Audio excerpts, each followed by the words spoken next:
পুজোর আগে নিজেকে প্যাম্পার করা মোটামুটি সবার ডান। আমার এখনও বাকি আছে, কারণ অফিস করেছি তো, তাই সময় পাইনি পার্লারে যাওয়ার। তো অফিস থেকে বেরিয়েই খুব খিদে পাচ্ছিল, আগে ভাবলাম কিছু খেয়ে নিই। 1 plate momo, street style chowmein নিয়ে দুজনে বসে পড়েছি। আগে খেয়ে পেটের শান্তি, তারপর যা হবে দেখা যাবে। শুধু নিজে সেলফ প্যাম্পার করলে হবে না, নিজে সাজগোজ করলে হবে না, ফোনটাকেও তো করাতে হবে নাকি। তাই জন্য সবার প্রথম নিজের ফোনটাকে নিয়ে চলে গেলাম ফোনের ফেসিয়াল করাতে।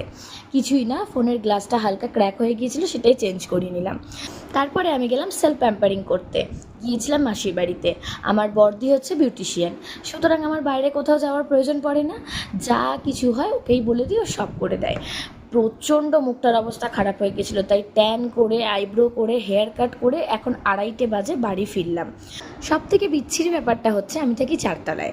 10:30 বাজলে আমাদের ফ্ল্যাটে লিফট বন্ধ হয়ে যায়। সারাদিনের পরে এই এখন সিঁড়ি দিয়ে হেঁটে হেঁটে ঘরে যাচ্ছি।